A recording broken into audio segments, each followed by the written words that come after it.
And for those of you joining us on television, we're just going to pick right up where we left off in the last program, but I always have to thank folks in case you missed it. We appreciate your letters, your phone calls, and your financial help. We couldn't do it without any of it. And of course, for all of you who come in for these tapings, we appreciate it more than you'll ever know. And when you see the reruns start a little while, you're going to see how a small group we started with. Do you remember that, Lisa and Pat? Boy, if we had 12 or 14, we were thrilled to death. And we've come a long ways.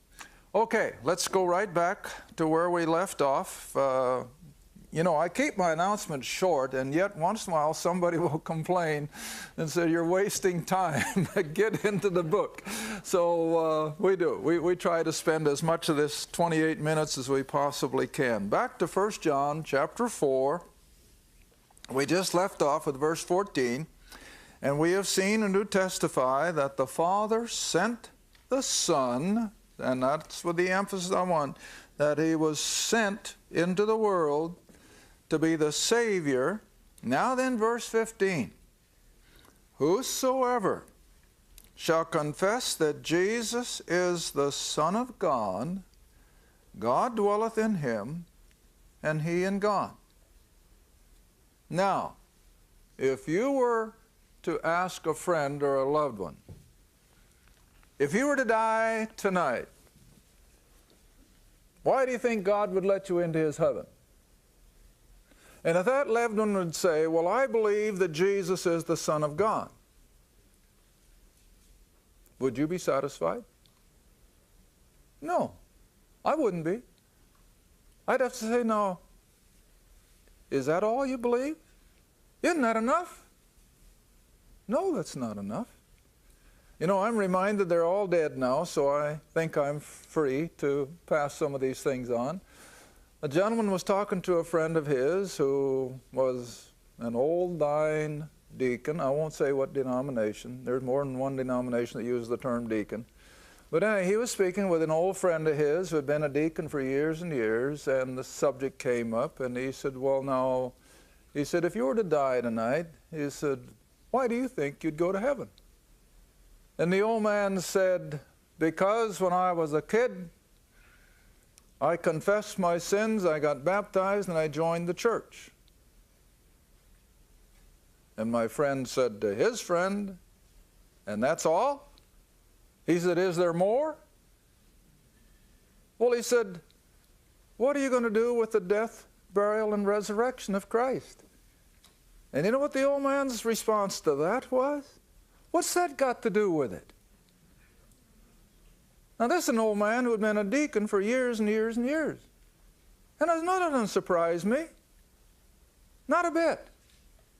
Because I imagine we've got millions of people out there who would probably answer just about the same way. And the same way here, see?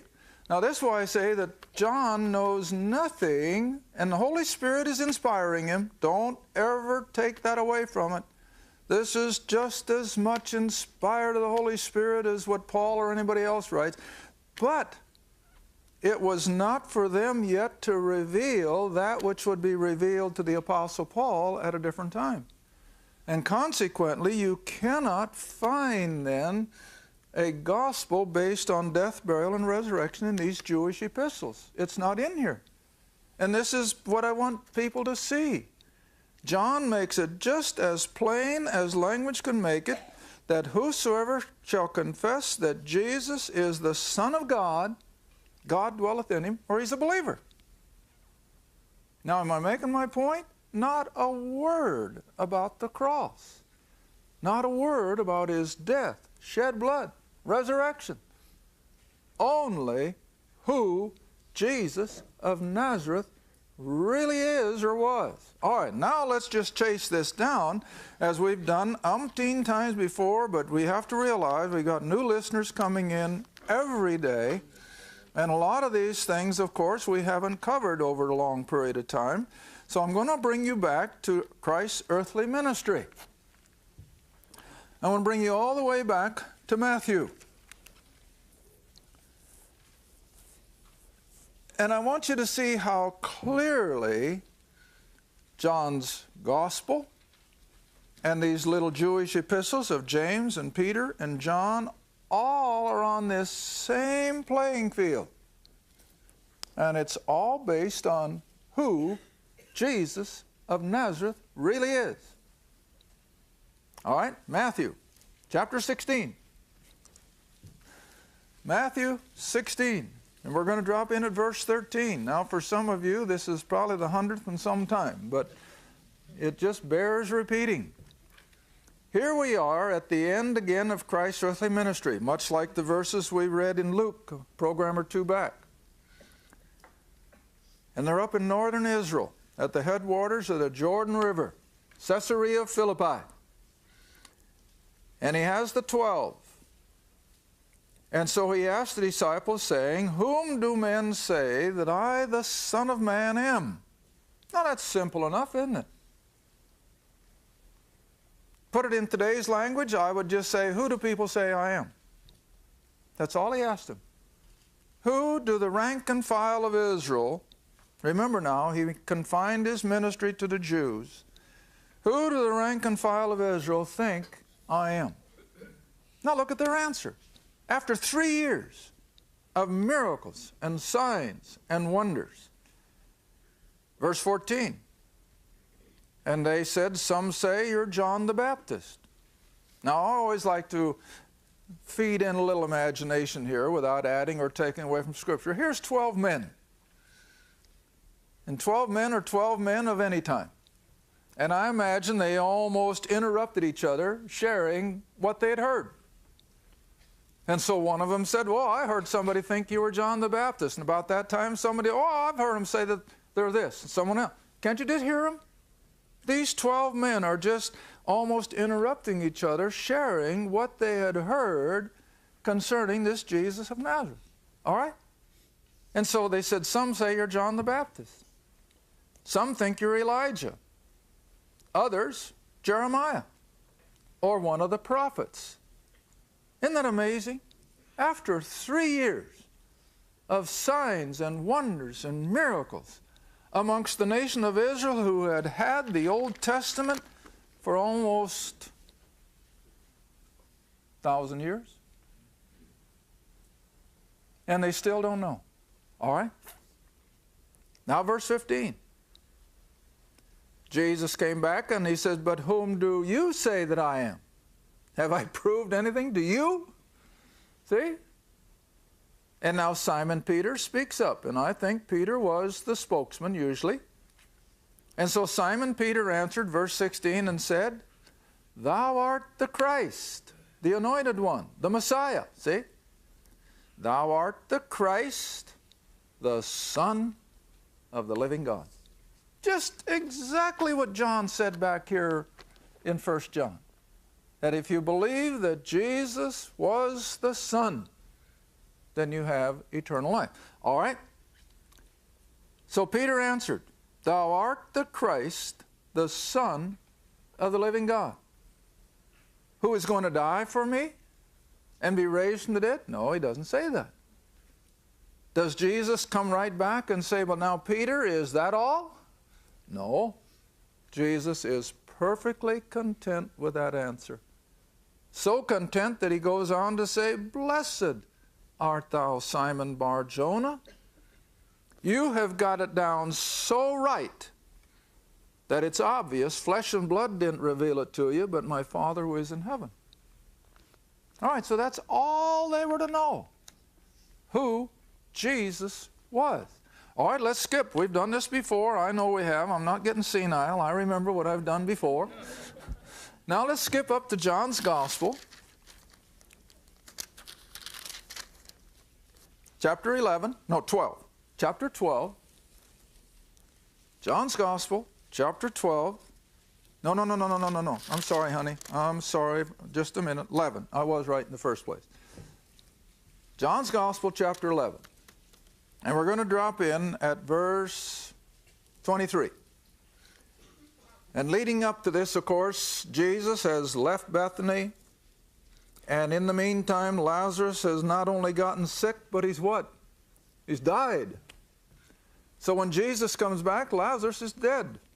And the girls, Martha and Mary, are rather upset with him. You know, if you'd have just been here, he wouldn't have died. You could have healed him. And of course, we know that it was intentional, so that he would have this opportunity to raise him from the dead, which was another one of his signs and wonders and miracles, see? All right, so now jump in at verse 23. Now Jesus said unto her, Thy brother shall rise again. And Martha said, Oh, I know he'll rise again in the resurrection at the last day. Now you want to remember that most Jews believed in and were aware of resurrection. The Sadducees didn't, but the rest of the Jewish people did. So she said, Oh, I know he'll rise in the resurrection at the last day. Verse 25, Jesus said unto her, I am the resurrection and the life. He that believeth in me, though he were dead, yet shall he live. And whosoever liveth and believeth in me shall never die. Believeth thou this? Now watch her confession of faith. And she said unto him, Yea, Lord, I believe. Thou art the Christ, the Son of God, which should come into the world. Again, any reference to the cross? No.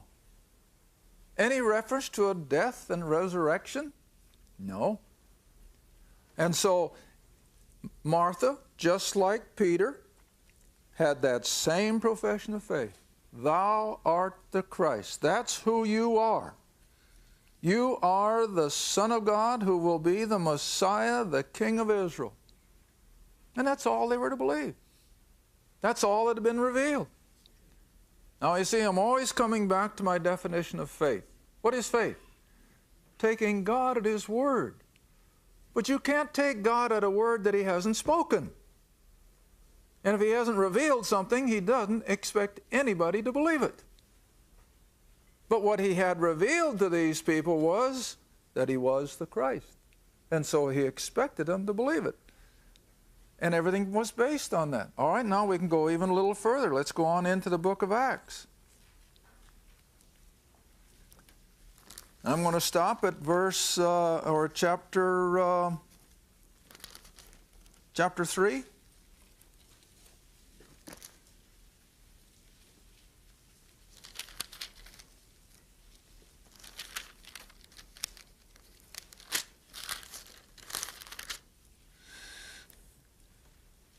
Got it, honey? Acts chapter 3.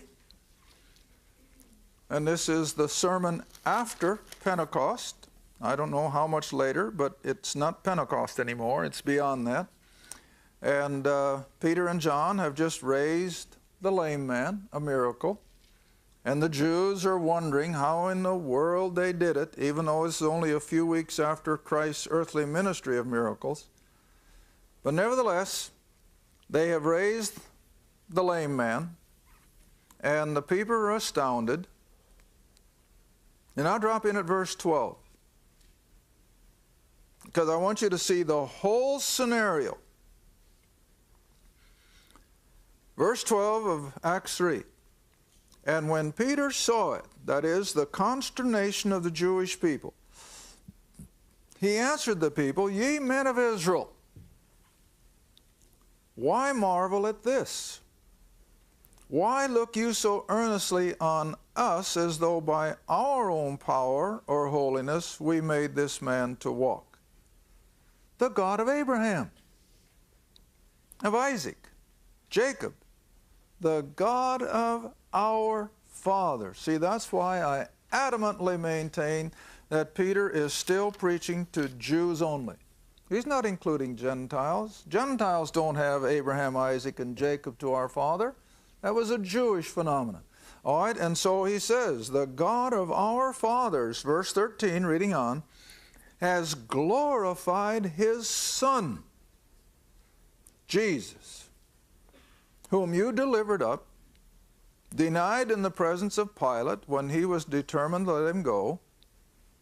You denied the Holy One, the Just One, and desired a murderer to be granted unto you, Now verse 15, and you killed the Prince of Life, whom God hath raised from the dead. Now not for salvation, that's not the point here. God has raised him from the dead so that he can still fulfill the promises. And what were the promises? The king and the kingdom. All right, so now he's not dead, he's alive, he can still fulfill those Old Testament prophecies. All right, but now read on. Verse 16. Now I want you to watch this carefully, out in television or here in the studio. Watch this carefully.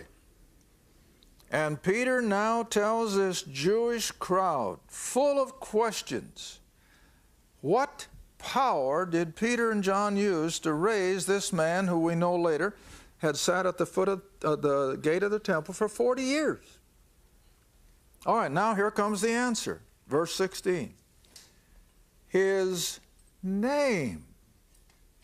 Through faith in his name hath made this man strong, whom you see now. Now, what was Peter driving at when he said it was through faith in his name? This man understood that Jesus of Nazareth, whom these people had followed, was the Christ. That's what it meant. The name of Jesus of Nazareth was the same as Messiah, Son of God, but not one word about his work of the cross for salvation, not a word. But it was through faith in his name hath made this man whole. So what did this lame man understand? Who Jesus was. That's it. All right, now move on a little further in Acts to chapter 8, and we come to the Ethiopian eunuch. On his way back from temple worship, heading back down south to Ethiopia.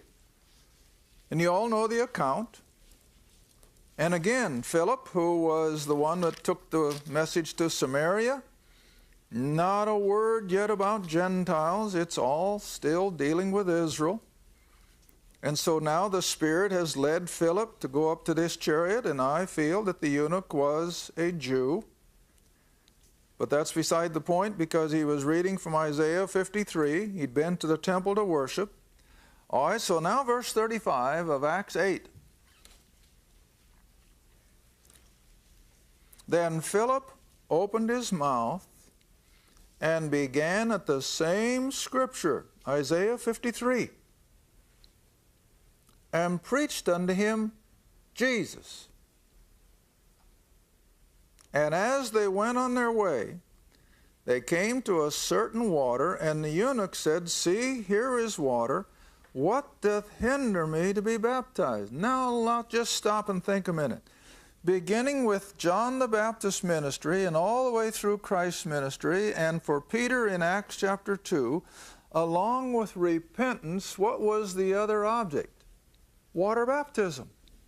So it follows that Philip is sharing with this eunuch the very same message that John the Baptist did with Israel. Repent and be baptized. All right, so the eunuch says, well, now here is water. What doth hinder me to be baptized? Now look at Peter's answer, or Philip rather. Look at Philip's answer. Verse 37, Philip said, If thou believest with all thy heart, thou mayest be baptized. And he, the eunuch, answered and said, now watch his confession of faith. I believe that Jesus Christ is the Son of God. Period. Not a word about the cross. Not a word about the resurrection. Only to know who Jesus really was. Just exactly like the verse we just saw in 1 John, that he is the Son of God. All right, now in the next chapter we come to Saul of Tarsus. Well, naturally, the Saul of Tarsus is going to later on preach the gospel of the grace of God, which is, we preach Christ crucified, but he hasn't had that revelation here yet. He's just a Jewish zealot, zealous for the law, and trying to stamp out anything of this outside, which we thought was a complete imposition. Now here comes Saul. And the Lord appears to him from glory. And you go back up there to chapter 9, verse... Oh, let's just jump in at verse 3. Here he is coming up toward the gates to Damascus, just raging in his hatred for this sect who are following Jesus of Nazareth. And God stops him with the bright light from heaven. Now verse 4, he fell to the earth, and he heard a voice saying, Saul, Saul, why persecutest thou me? And looking up, I'm sure, or whatever, knowing that this was the God from heaven he was dealing with, he said, Who art thou, Lord? You get the question? He didn't ask, What have you done for me, Lord? You got that? Was he asked? Who are you? Who are you? And the Lord said, I am Jesus, whom thou persecutest. It's hard for you to kick against the goads. Any word about the cross? Does Jesus say, I'm the one who died for you, Saul? Does Jesus say, I'm the one who rose from the dead? No. All he says is, I am Jesus. And what does that name Jesus imply? The Messiah. And what did the Messiah have to be? The Son of God. That's all. Now then, you move on through the rest of the chapter, and he gets his sight back. He's baptized according to the Jewish program, of course. And now he's ready to go out and begin to proclaim, along with Peter and the 11, who this Jesus of Nazareth is. Now look at it. Drop down to verse 20. Still in chapter 9, now verse 20. Straightway he preached Christ, where? In the synagogue, like any good Jew. And so he preached Christ in the synagogue, that he is the Son of God. Period. Not a word about the cross. Not a word about the shed blood, the resurrection. That hasn't been revealed yet. That becomes part of the mysteries that Paul gets later. And so the whole crux of the matter is they were to believe who Jesus of Nazareth really was. And who was he? The Son of God, the Messiah, the promised King of Israel. And that's as far as you can take it. And that was sufficient, see? Because God is sovereign. This is what people can't understand. God can save someone on his own terms, whatever they are. In other words, when he saved Adam and Eve back there in Genesis chapter 3, it was the most simplistic plan of salvation that you could hope for. He provided the shed blood of the animals. Adam's faith was epitomized by calling the woman Eve. And when the blood and the faith came together, what could God impart? Salvation. And then you come all the way up to Abraham, and God just simply told Abraham, leave her. And by faith, what did Abraham do? He left. And what did Abraham do? He did what God said. He believed it. And so all the way up through human history, God has put responsibility upon the human race to believe, and when they believed it, he counted it as faith, and when he sees their faith, he calls them righteous. Now then, all the way through the Jewish economy here, the name of the game was believe who Jesus of Nazareth is. He's God the Son. Now, as soon as we get into Paul's gospel of grace, we have a further revelation. We have an unveiling of now greater truth. And so Paul's gospel becomes what? Christ died for your sins.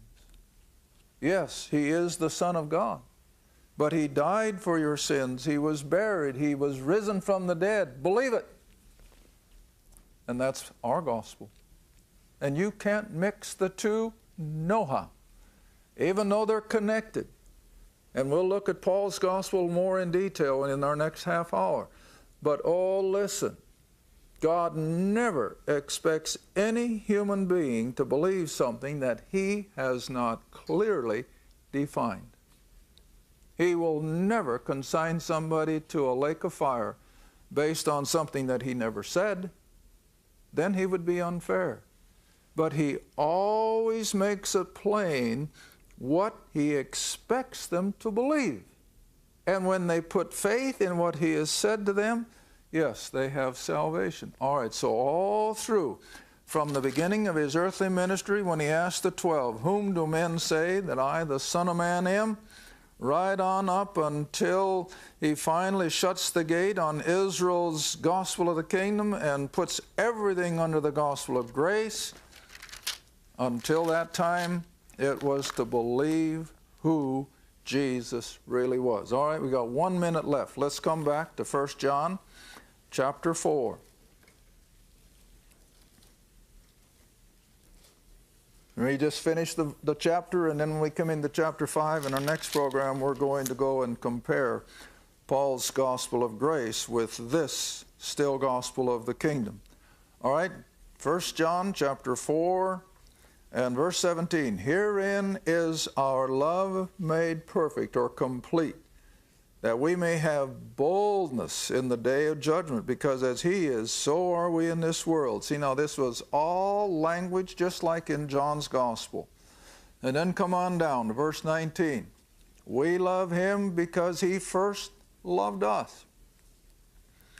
If a man say, I love God, and hateth his brother, he is the liar. See, almost identical with what Jesus spoke in his earthly ministry. All right.